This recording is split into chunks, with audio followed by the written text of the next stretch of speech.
Meu nome é Rafael, sou profissional de educação física, mestre e doutor em ciências do sistema musculoesquelético pelo Instituto de Ortopedia da Faculdade de Medicina da Universidade de São Paulo. Dando introdução ao tema, o que que fundamenta o uso da neuromodulação dentro da dor crônica?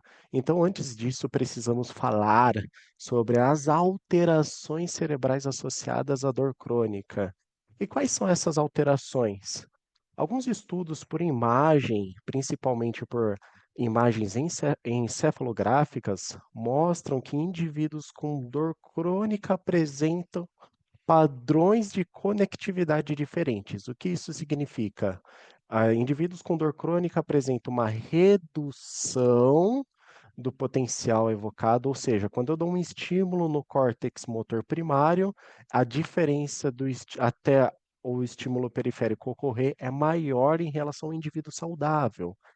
Além do cérebro do indivíduo com dor crônica trabalhar em uma frequência baixa em relação a indivíduos saudáveis. Mas diante desse contexto, qual que é a mensagem?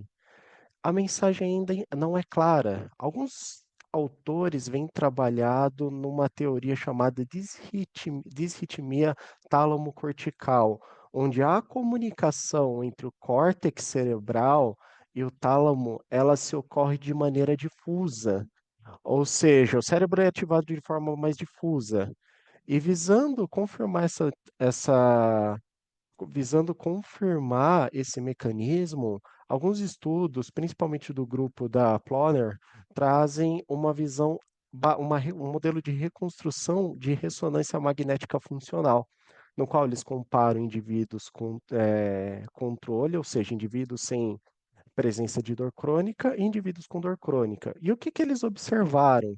Quando a gente vê o indivíduo com dor crônica, ele tem uma menor ativação beta, mas onde ele tem ativação beta é principalmente no córtex pré-frontal dorsolateral, em relação ao indivíduo controle. Veja que é uma.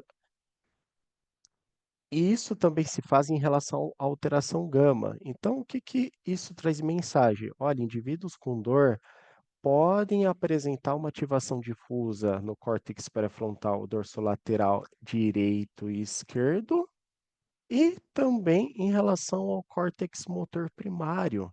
Mas esse estudo não traz ainda, de fato, sobre o córtex motor primário, ele apenas interroga. De fato, e o que que acontece com o córtex motor primário? Então, diante desse contexto, eu acho que eu travei aqui. Diante desse contexto,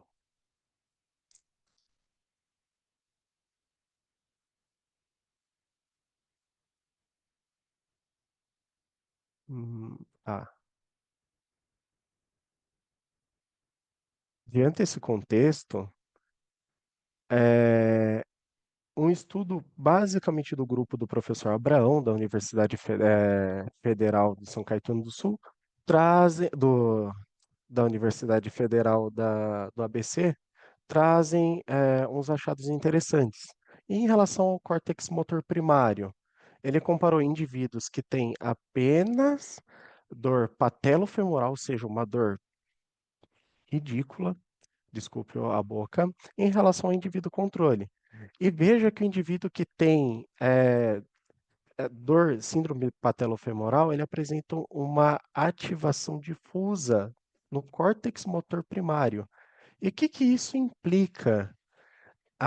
Isso implica que, diante desse contexto, um grupo de pesquisadores tem trazido a relevância da informação da plasticidade mal adaptativa. Obviamente, vocês já devem ter escutado o termo plasticidade adaptativa. Plasticidade adaptativa é a plasticidade neuronal em que vamos experienciando ao longo dos anos. Você aprende algo novo, esse aprendizado passa pela memória de curto prazo, se consolida. Um grande exemplo de plasticidade, de neuroplasticidade cerebral é aprender a andar de bicicleta. Alguém já desaprendeu a andar de bicicleta? Você aprende uma vez e consegue manter, mesmo não tendo contato com a prática, consegue manter a consegue andar de bicicleta tranquilamente. E o que acontece na plasticidade mal adaptativa? Na plasticidade mal adaptativa, o que ocorre? O estímulo cerebral difuso, ele é compreendido pelo, pelo córtex motor, no caso, na reabilitação motora, como um estímulo normal, ou seja, o estímulo difuso ele é entendido como um padrão normal. Então, toda vez que você tiver uma ação motora, o seu córtex motor primário, ele vai entender aquilo como normal. Então, diante desse contexto, quando a gente fala de dor crônica, a gente está considerando um mundo, literalmente um mundo. Por quê? A gente tem uma ativação difusa do cérebro. Essa ativação difusa envolve áreas responsáveis pelo raciocínio lógico e emoção, que é o córtex pré-frontal dorsolateral direito e esquerdo, e parte de associação motora, que é o córtex motor primário, ou seja, o planejamento motor, o desempenho motor, e eles estão sempre em comunicação. Então, quando a gente fala em ativação difusa, o que que acontece?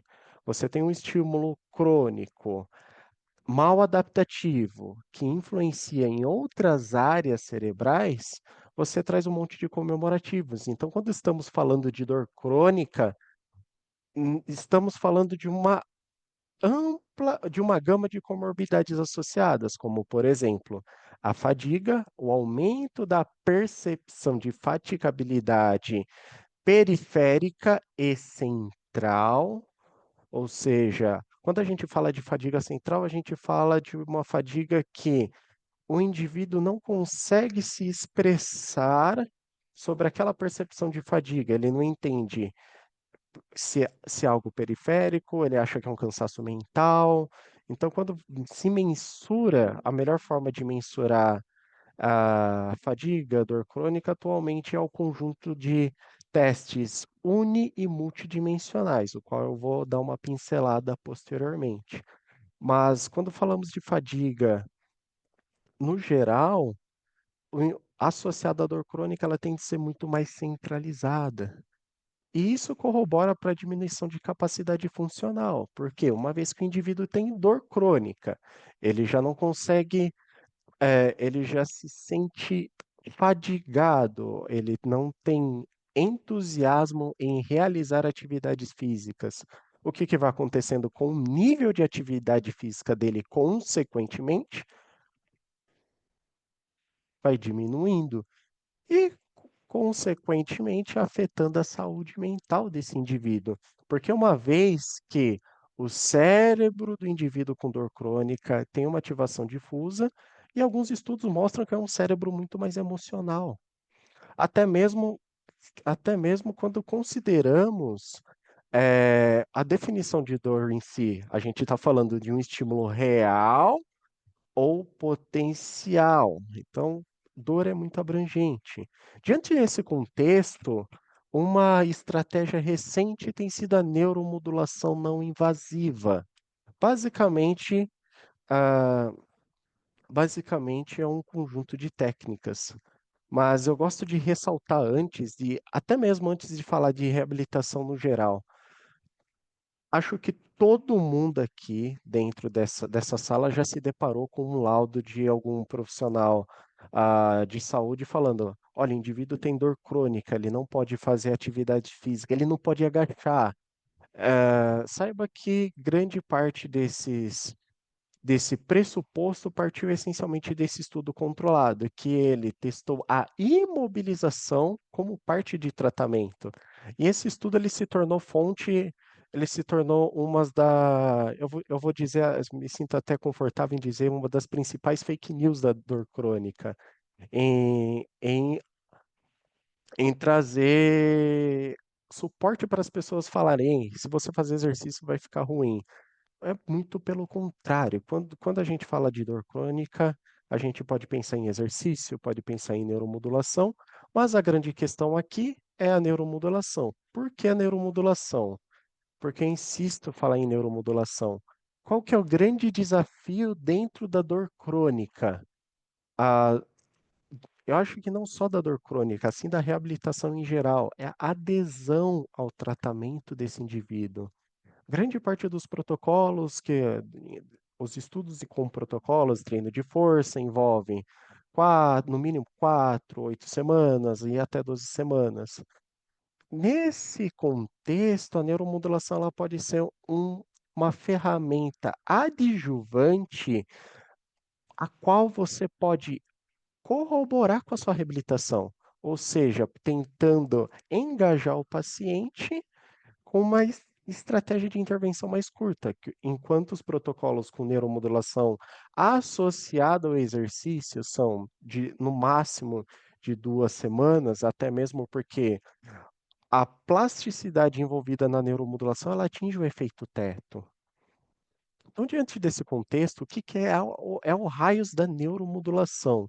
Atualmente existem duas técnicas, sendo respectivamente a TDCS, Transcranial Direct Current Stimulation.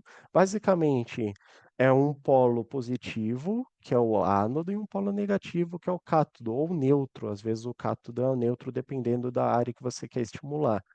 O polo positivo, geralmente, existem várias montagens dentro da neuromodulação. Contudo, a principal, a que tem mais estudos e que tem maior tamanho de efeito, é o córtex motor primário. Contudo, vale salientar que depende do alvo, ou seja, depende do, do que você quer tratar. Eu quero basicamente analgesia, ou quero ganho de função, ou quero casar ganho de função e analgesia, ou quero casar, ter melhora da parte emocional associado à analgesia. Então, tudo isso é possível. A neuromodulação é um campo muito extenso. E a TMS, a Transcranial Magnetic Stimulation, que basicamente é um pouco mais cara. Basicamente usa de bobinas através de um campo magnético. Ela tem uma capacidade de penetração maior em relação ao TDCS, contudo, o TDCS é muito mais acessível e também muito mais ah, fa- familiar para o usuário. O que que eu quero dizer familiar para o usuário? Basicamente, é fácil de montar, envolve pouco dinheiro sendo gasto. O que que envolve de dinheiro sendo gasto para a manutenção de um aparelho de TDCS?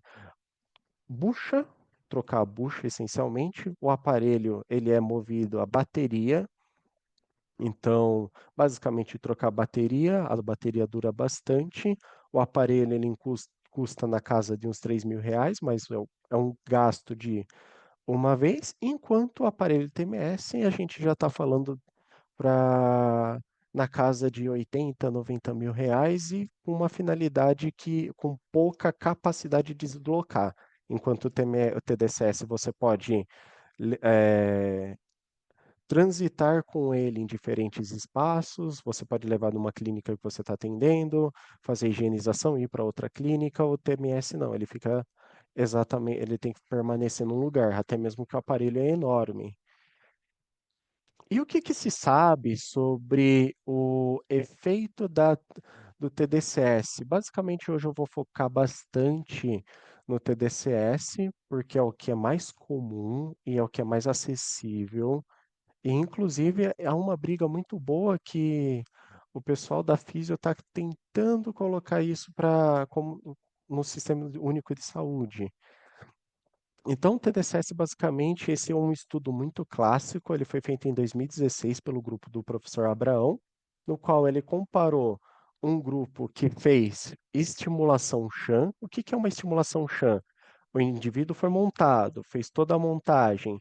Ele recebe 30 segundos de estímulo elétrico, só que depois desses 30 segundos, o estímulo cessa e o indivíduo continua a realizar o exercício.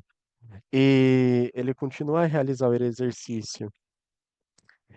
E a estimulação em si.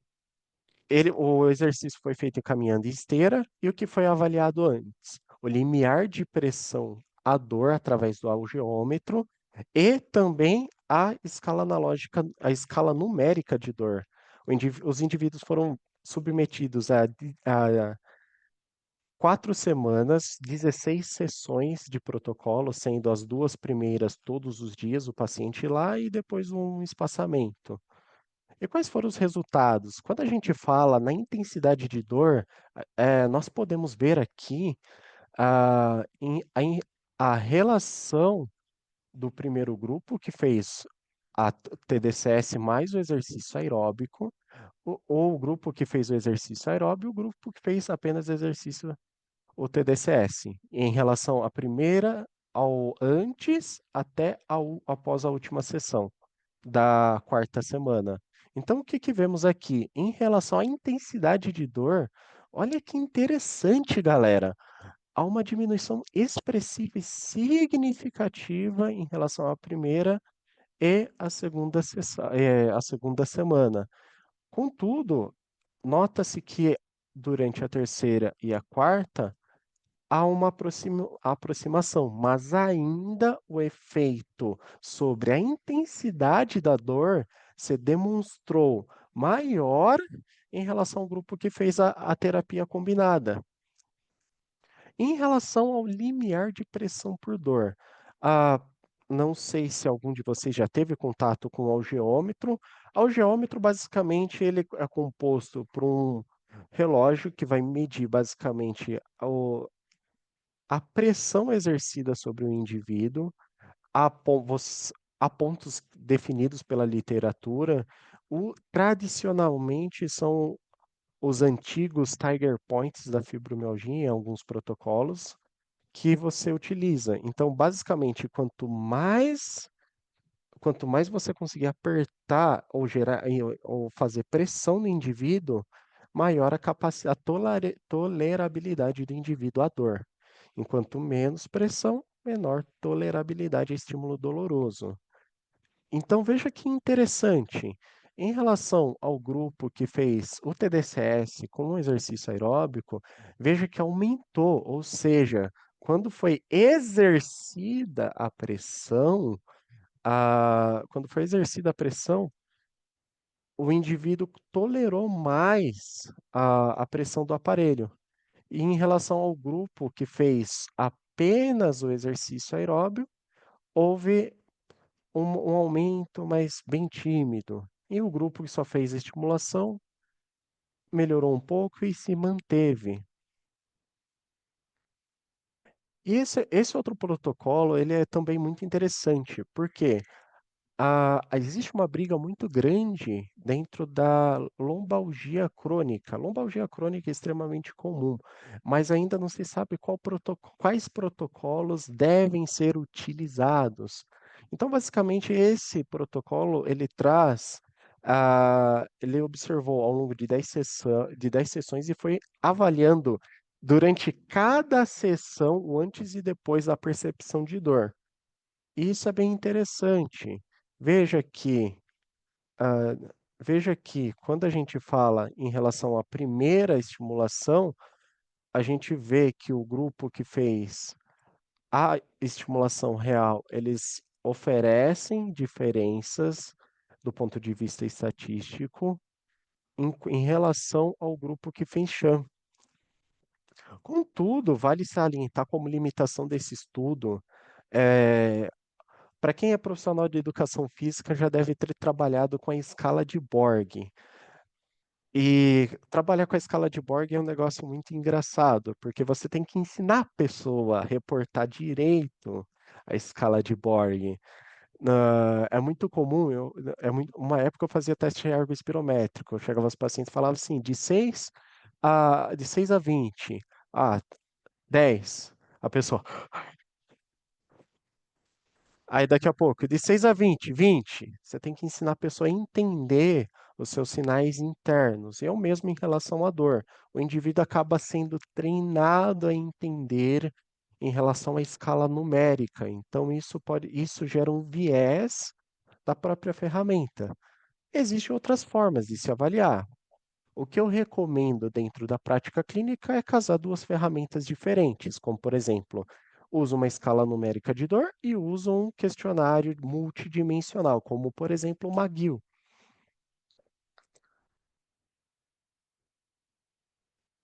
E, para finalizar, já que eu estou bem próximo do tempo, assim como eu falei, o ideal de todo o protocolo de neuromodulação é você ser capaz de conhecer o seu paciente. Quando estamos falando de dor crônica, é default. Profissional de educação física, fisioterapeuta, chegar, analgesia, não é bem por aí. Ganhar função é importante. Ganhar função é importante e talvez ganhar a função pode ser o que possa ajudar na analgesia consequentemente. Então, sempre pense naquela ampla de comorbidade associado. O que é doença, o que é comorbidade e o que está por trás. É uma faceta multidimensional. Considere sempre aspectos multidimensional quando está falando de paciente com dor crônica. Seja claro no que você vai avaliar, seja clara na ferramenta que você vai utilizar. E, assim, parece óbvio, mas não é. Muito profissional peca e peca feio. Que é, o profissional de saúde ele é famoso por tentar controlar situações que não são do domínio dele. Eu, como profissional de saúde, sou um extremo defensor da multidisciplinaridade. Profissional de educação física, fisioterapeuta, nutricionista, físico, não tem que quebrar o pau, não. Todo mundo tem que se unir e se ajudar em prol do paciente. E, e assim, bordar uma conduta que seja clinicamente relevante para o paciente, em que o paciente não precisa, consiga ter adesão e consiga ter benefício.